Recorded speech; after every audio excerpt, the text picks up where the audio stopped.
Hi friends, എല്ലാവർക്കും നമസ്കാരം. Welcome to magic recipes. ഇന്ന് നമ്മൾ കാന്താരി മുളക് അരച്ച് ചേർത്ത ഒരു ചിക്കൻ ഫ്രൈ ആണ് ഉണ്ടാക്കാൻ പോകുന്നത്. ചിക്കൻ ഒരു 1/2 കിലോളം ഞാനിവിടെ വാങ്ങിച്ചു വെച്ചിട്ടുണ്ട്. വലിയ കഷ്ണങ്ങളായിട്ട് മുറിച്ച് മാറ്റി വെച്ചിട്ടുണ്ട്. ലെഗ് പീസൊക്കെയാണ് എടുത്തിരിക്കുന്നത്.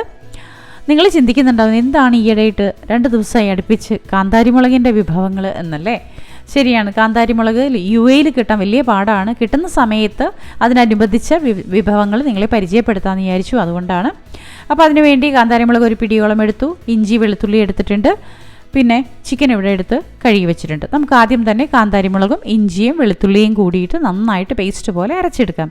വെളുത്തുള്ളി ഒരു 5 അല്ലിയും ഇഞ്ചി ഒരു വലിയ കഷ്ണമാണ് എടുത്തിരിക്കുന്നത്. കാന്താരി മുളക് നിങ്ങളുടെ എരിവിൻ്റെ അളവനുസരിച്ച് എടുത്താൽ മതി കേട്ടോ. ഒരുപാടൊന്നും എടുക്കണ്ട. നല്ല എരിവ് കൂടുതലുള്ളതാണ് കാന്താരി മുളകിന്. നമുക്കിവിടെ പേസ്റ്റായിട്ട് അരച്ച് കിട്ടിയിട്ടുണ്ട്. ഇനി നമുക്കിത് മറ്റൊരു പാത്രത്തിലേക്ക് പകർത്താം. ഇതിൻ്റെ ഈ അരപ്പ് പാത്രത്തിലേക്ക് മാറ്റുമ്പോൾ ഒരു സ്പൂൺ വെച്ചിട്ട് മാറ്റിയാൽ മതി. കൈവച്ചെടുക്കരുത്. കാരണം അത്യാവശ്യം നല്ല എരിവുള്ളതാണ് കാന്താരി മുളകിന്. അപ്പോൾ കൈയൊക്കെ ഒന്ന് പുകഞ്ഞു പിടിക്കാനായിട്ട് ചാൻസ് കൂടുതലാണ്. അതുകൊണ്ട് സ്പൂൺ ഉപയോഗിച്ച് തന്നെ ഈ അരപ്പ് നമുക്ക് മറ്റൊരു പാത്രത്തിലേക്ക് മാറ്റിയാൽ മതി. ഇനി ഈ അരപ്പിലേക്ക് നമുക്ക് മഞ്ഞൾപ്പൊടി 1/2 ടീസ്പൂൺ ഇട്ട് കൊടുക്കാം.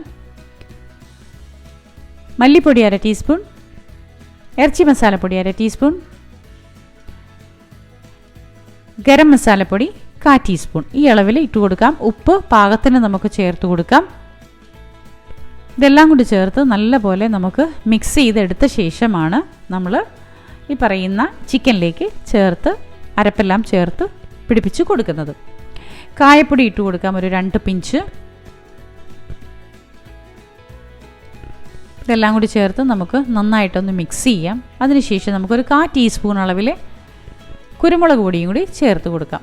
കുരുമുളക് പൊടി വേണമെന്നുണ്ടെങ്കിൽ ചേർത്താൽ മതി. എരിവ് അധികം പറ്റില്ലാത്ത ആളുകളാണെങ്കിൽ അവർക്ക് കുരുമുളക് പൊടി ഒഴിവാക്കാവുന്നതേ ഉള്ളൂ. കാരണം എന്താണെന്ന് വെച്ചിട്ടുണ്ടെങ്കിൽ കാന്താരി മുളകിന് അത്യാവശ്യം നല്ല എരിവുള്ളതാണ്. സത്യത്തിൽ ഈ ഒരു ചിക്കൻ ഫ്രൈ നല്ല അത്യാവശ്യം എരിവോട് കൂടി തന്നെയാണ് നമ്മളത് ആ ഒരു ടേസ്റ്റ് അങ്ങനെയാണ്. എരിവിലാണ് അതിൻ്റെ ടേസ്റ്റ് നിൽക്കുന്നത്. അപ്പോൾ അതുകൊണ്ട് അത്യാവശ്യം എരിവോട് കൂടി തന്നെയാണ് നമ്മളിത് കഴിക്കുന്നത്. എരിവ് കുറവുള്ളവരാ ഉപയോഗിക്കുന്നതെങ്കിൽ ഇതനുസരിച്ച് എരിവിൻ്റെ അളവ് കുറച്ച് നിങ്ങൾ തന്നെ എടുക്കണം കേട്ടോ. ഓപ്ഷനിലാണ്. പിന്നെ നമുക്ക് ഈ ചിക്കനെല്ലാം ഒന്ന് വരഞ്ഞു കൊടുക്കാം. എല്ലാ ചിക്കനും നമ്മൾ വരഞ്ഞു കൊടുത്തു. നല്ലപോലെ കഴുകി വൃത്തിയാക്കി വെച്ചിട്ടുണ്ട്. വിനാഗിരിയും ഉപ്പും കൂടി ചേർത്ത് വേണം ഇതുപോലുള്ള മാംസങ്ങൾ നമ്മളെപ്പോഴും കഴുകാനായിട്ട്.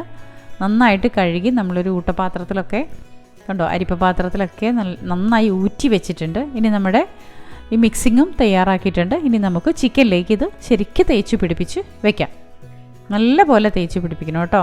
നമ്മൾ ഈ ചിക്കൻ വരഞ്ഞ് വെച്ചേക്കുന്നതിൻ്റെ ഇടയിലൊക്കെ നല്ല പോലെ നമ്മൾ അരച്ച് വെച്ചിരിക്കുന്ന കാന്താരി മുളകും ഇഞ്ചിയും വെളുത്തുള്ളിയും ഈ മസാലപ്പൊടികളും എല്ലാം കൂടി ചേർത്തത് നന്നായി തേച്ച് പിടിപ്പിക്കുക.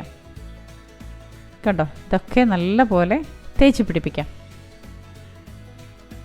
നല്ല പീസ് ചിക്കന് നല്ല മാംസലമായ ഭാഗമുള്ളത് നോക്കിയാണ് നമ്മൾ എടുത്തിരിക്കുന്നത്. എല്ലോട് കൂടി തന്നെ. എപ്പോഴും എല്ലോട് കൂടിയ ഇറച്ചിക്ക് ഒരു പ്രത്യേക ടേസ്റ്റാണ്. അപ്പോൾ അതുകൊണ്ട് എല്ലോട് കൂടിയ ലെഗ് പീസും തൈ പീസും ഒക്കെയാണ് നമ്മൾ എടുത്തിരിക്കുന്നത്. എല്ലാത്തിലും മസാല നന്നായിട്ട് നമ്മൾ തേച്ച് പിടിപ്പിച്ചു. ഇനി ഒരു 1 മണിക്കൂർ വെക്കാൻ പറ്റിയ അത്രയും റെസ്റ്റിന് വെക്കാൻ സാധിക്കുമെങ്കിൽ ഏറ്റവും ബെസ്റ്റാണ്. 1/2 മണിക്കൂറിൽ കുറയാതെയെങ്കിലും വെക്കണം. നമുക്ക് ഒന്ന് എല്ലാം നല്ല വൃത്തിയായിട്ട് അമർത്തി വെച്ച് ഇങ്ങനെ മസാല പൊത്തി വെക്കുക എന്ന് പറയില്ലേ, അതുപോലെ മസാലയെല്ലാം പൊത്തി വെച്ചിട്ട് നമുക്കൊന്ന് അടച്ചു മൂടി ഒരു പ്ലാസ്റ്റിക് ഷീറ്റൊക്കെ കൊണ്ട് അടച്ചു മൂടി നമുക്ക് എടുത്തു വയ്ക്കാം. 1/2 മണിക്കൂറോ 1 മണിക്കൂറോ എങ്ങനെയാണോ നമ്മുടെ സമയത്തിൻ്റെ സൗകര്യം പോലെ നമുക്ക് വയ്ക്കാം. ഇനി നമുക്ക് 1 മണിക്കൂറിന് ശേഷം എടുത്ത് ഇതെല്ലാം ഒന്ന് ഫ്രൈ ചെയ്യാം. ഫ്രൈ ചെയ്യാൻ വളരെ എളുപ്പമാണ്. സൺഫ്ലവർ ഓയിലാണ് ഞാനിവിടെ ഫ്രൈ ചെയ്യുന്നത്. വെളിച്ചെണ്ണയാണ് നിങ്ങൾ ഉപയോഗിക്കണമെങ്കിൽ അത് ഓക്കെയാണ്, കുഴപ്പമൊന്നുമില്ല. നമുക്ക് ഒരു കടായി വയ്ക്കാം. കടായി നല്ലപോലെ ചൂടായ ശേഷം അതിലേക്ക് ഓയിൽ ഒഴിച്ചു കൊടുക്കാം. അത്യാവശ്യം ഓയിലിൻ്റെ അളവ് കുറച്ച് കൂടുതൽ ഒഴിക്കണം കേട്ടോ. ഇത് നന്നായി മുങ്ങിക്കിടന്ന് നന്നായി മുരിഞ്ഞു വരാനുള്ള ഒരളവിലാണ് നമ്മൾ ഓയിൽ ഒഴിച്ചു കൊടുത്തിരിക്കുന്നത്.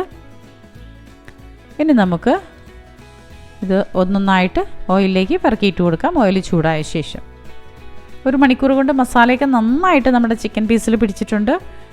കാന്താരി മുളകിൻ്റെ ആ ഒരു എരിവൊക്കെ നന്നായിട്ട് ചേർന്ന് പിടിച്ചിട്ടുണ്ടാവും. ഇനി നമുക്ക് ഫ്രൈ ചെയ്തെടുക്കാം. ഒന്നൊന്നായിട്ട് നമുക്ക് എണ്ണയിലേക്ക് പെറുക്കിയിട്ട് കൊടുക്കാം. കണ്ടോ, വലിയ പീസാണ് നമ്മൾ എടുത്തിരിക്കുന്നത്, അത്യാവശ്യം വലിയ പീസ്. കറി പീസിനേക്കാൾ കുറച്ചുകൂടെ വലിയ പീസ് നോക്കി വേണം ഇത് കട്ട് ചെയ്ത് വാങ്ങിക്കാനായിട്ട്, ഫ്രൈ ചെയ്യാനായിട്ട്. എല്ലാം നമുക്ക് പെറുക്കിയിട്ട് കൊടുക്കാം. നല്ല ഫ്ലെയിമിൽ വെച്ച് തന്നെ നമുക്ക് വറുത്തെടുക്കാം.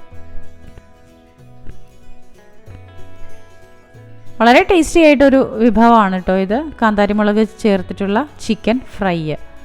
എരിവ് കുറച്ച് കൂടി നിൽക്കും, പക്ഷെ മുരിഞ്ഞ് വരുമ്പോഴേക്കൊക്കെ എരിവിൻ്റെ അളവൊക്കെ ഏകദേശമൊക്കെ ഒന്ന് കുറഞ്ഞ് നമുക്ക് കിട്ടുന്നത് അറിയാൻ പറ്റും. നമ്മളിത് അരച്ച് മസാല ചേർക്കുന്ന സമയത്ത് ഇതിൻ്റെ ഒരു എരിവിൻ്റെ ഒരു സ്മെല്ലുണ്ടല്ലോ, നമുക്ക് തന്നെ ഫീൽ ചെയ്യോ ഇത് നല്ല എരിവുണ്ടല്ലോ എന്ന് ഫീൽ ചെയ്യും. പക്ഷേ ഇത് നന്നായി മുരിഞ്ഞ് നമ്മൾ ആ കഴിക്കുന്ന സമയത്ത് അത്ര എരിവ് നമുക്ക് ഫീൽ ചെയ്യുന്ന പോലെ തോന്നില്ല. വളരെ ടേസ്റ്റിയാണ്, വളരെ ടേസ്റ്റി ആയിട്ട് നിങ്ങൾക്ക് കഴിക്കാൻ പറ്റുന്ന ഒന്നാണ്.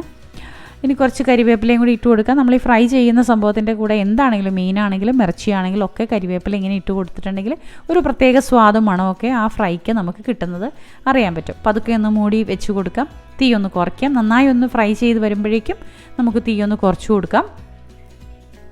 അതിനുശേഷം ഒരു 5 മിനിറ്റ് 10 മിനിറ്റ് ആകുമ്പോഴേക്കും നമുക്കൊന്ന് തുറന്ന് നോക്കാം, പതുക്കെ ഒന്ന് മറിച്ചിട്ട് കൊടുക്കാം. ഏകദേശം ഒരു ഭാഗം നന്നായിട്ടൊന്ന് മുരിഞ്ഞ് വന്നു തുടങ്ങിയിട്ടുണ്ട്. അപ്പോഴേക്കും നമുക്ക് മറിച്ചിട്ട് കൊടുക്കാം. ആദ്യം ഇതൊന്ന് മുരിഞ്ഞ് കിട്ടാൻ വേണ്ടിയിട്ട് നമുക്ക് ഫ്ലെയിം കൂട്ടി വെച്ച് കൊടുത്താലും പിന്നെ കുറച്ച് കഴിയുമ്പോഴേക്കും നമുക്ക് ഈ ഫ്ലെയിം ഒന്ന് കുറച്ച് കൊടുക്കണം. കാരണം നമ്മുടെ ഈ ചിക്കൻ ഒന്ന് വെന്ത് കിട്ടണമല്ലോ. ജസ്റ്റ് ആദ്യമേ തന്നെ നമ്മൾ നല്ല ഫ്ലെയിമിൽ വെച്ച് അതങ്ങനെ ഒരു കോൺസ്റ്റൻ്റായിട്ട് നന്നായിട്ട് ഫ്ലെയിം കത്തിക്കൊണ്ടിരുന്നിട്ടുണ്ടെങ്കിൽ കരിഞ്ഞു പോകും. ഒരു 3-4 മിനിറ്റ് നല്ല ഫ്ലെയിമിൽ വന്നതൊന്ന് മുരിഞ്ഞു തുടങ്ങുന്ന സമയം കൊണ്ട് നമ്മൾ മറിച്ചിട്ട ശേഷം ഒന്ന് ഫ്ലെയിം കുറച്ച് കൊടുക്കുക. അപ്പോൾ നമ്മുടെ ഈ ഇറച്ചിയും നല്ലപോലെ വെന്ത് കിട്ടും. തിരിച്ചും മറിച്ചുമൊക്കെ ഇട്ടിട്ട് ഒരു 10 മിനിറ്റ് കൊണ്ട് നമുക്ക് നല്ലപോലെ ഒന്ന് ഫ്രൈ ചെയ്ത് എടുക്കാവുന്നതേ ഉള്ളൂ. എളുപ്പത്തിൽ കഴിയും. അടച്ച് വെച്ചിട്ട് നമ്മൾ ചെറിയ തീയിലിട്ട് നന്നായി ഫ്രൈ ചെയ്യുകയാണെങ്കിൽ അത് കുറച്ചുകൂടെ വേഗത്തിൽ നമുക്ക് വെന്ത് കിട്ടും. അപ്പോൾ ഏകദേശമൊക്കെ നല്ലപോലെ ഫ്രൈ ആയി വന്നിട്ടുണ്ട്. ഇനി നമുക്ക് ഒന്നുകൂടെ തിരിച്ചും മറിച്ചൊക്കെ ഇട്ട് കൊടുക്കാം. കണ്ടോ, ഒട്ടും പൊടിഞ്ഞു പോവാതെയൊക്കെ നല്ല പോലെ നമുക്ക് ഫ്രൈ ആയി കിട്ടിയിട്ടുണ്ട്. വളരെ ടേസ്റ്റിയാണ്. നമുക്ക് ചപ്പാത്തിയുടെ കൂടെയൊക്കെ കഴിക്കാം, ചോറിന് ചാറുകറിയൊക്കെ. കഴിഞ്ഞ ദിവസം നമ്മൾ ബീഫ് ഫ്രൈ ഉണ്ടാക്കിയപ്പോൾ ചാറുകറിയുടെ കൂടെ സൈഡ് ഡിഷായിട്ട് നമ്മൾ നോൺ വെജ് ഉദ്ദേശിച്ച പോലെ തന്നെ ഇതും നമുക്ക് ചാറുകറിയൊക്കെ ഉണ്ടാക്കുകയാണെങ്കിൽ അതിൻ്റെ കൂടെ ഒരു സൈഡ് ഡിഷായിട്ട് ഇത് നമുക്ക് വളരെ ഈസി ആയിട്ട് ഉപയോഗിക്കാം. അപ്പോൾ എല്ലാവർക്കും ഇഷ്ടപ്പെട്ടെന്ന് കരുതുന്നു. ഇഷ്ടപ്പെട്ടാൽ ലൈക്കും ഷെയറും കമൻറ്റും തരാൻ മറക്കരുത്. സബ്സ്ക്രൈബ് ചെയ്യാത്തവരൊന്ന് സബ്സ്ക്രൈബ് ചെയ്തേക്കണം കേട്ടോ. അപ്പോൾ നമ്മുടെ ഫ്രൈ ഏകദേശം പാകമായി വന്നിട്ടുണ്ട്. നമുക്കിനി ഒരു കാര്യം ചെയ്യാം, ഇത് നമുക്കൊന്ന് മറ്റൊരു പാത്രത്തിലേക്ക് മാറ്റാം. അടുപ്പ് ഓഫ് ചെയ്തേക്കാം. നമുക്ക് എല്ലാ ഫ്രൈയും എടുത്ത് മറ്റൊരു പാത്രത്തിലേക്ക് മാറ്റാം. കണ്ടോ, എല്ലാം പാകത്തിന് നമുക്ക് ഫ്രൈ ആയി കിട്ടിയിട്ടുണ്ട്, ഒട്ടും കരിഞ്ഞു പോവാതെ തന്നെ. നമുക്ക് പാത്രത്തിലേക്ക് മാറ്റുന്നതിന് മുമ്പായിട്ട് ആ പാത്രത്തിൽ ഒരു 2 ടിഷ്യൂ പേപ്പർ ഒന്ന് ഇട്ട് കൊടുത്തേക്കാം. കൂടുതലായിട്ട് എക്സിസ്റ്റായിട്ട് നിൽക്കുന്ന ഓയിൽ ഉണ്ടെങ്കിൽ അതൊന്ന് നമുക്ക് മാറ്റി കിട്ടും. കണ്ടോ, ഇതിലേക്ക് ഇങ്ങനെ വലിച്ച് എടുക്കും. അപ്പോൾ അതുകൊണ്ട് നല്ല ഡ്രൈ ആയിട്ട് നമുക്ക് കിട്ടുകയും ചെയ്യും. അപ്പോൾ അതുകൊണ്ട് ടിഷ്യൂ പേപ്പറിലേക്ക് വെക്കാൻ മറക്കണ്ട. കണ്ടോ, നല്ല പോലെ വെന്തിട്ടുണ്ട്. നല്ല സ്വാദാണിത്. എനിക്ക് വളരെ ഇഷ്ടമുള്ളൊരു സംഭവമാണ്. അതുകൊണ്ടാണ് ഞാൻ വീണ്ടും ആ സ്വാദിനെക്കുറിച്ച് നിങ്ങളോട് പറയുന്നത്. അപ്പോൾ എല്ലാവരും ഉണ്ടാക്കി നോക്കണം കേട്ടോ. കുട്ടികൾക്കൊക്കെ കൊടുക്കാനാണ് നിങ്ങൾ ഉണ്ടാക്കുന്നതെങ്കിൽ കുറച്ച് എരിവിൻ്റെ അളവൊന്ന് കുറച്ചേക്കുക. കുട്ടികൾക്ക് എരിവ് അധികം പറ്റില്ലല്ലോ. അപ്പോൾ എല്ലാവർക്കും താങ്ക് യു.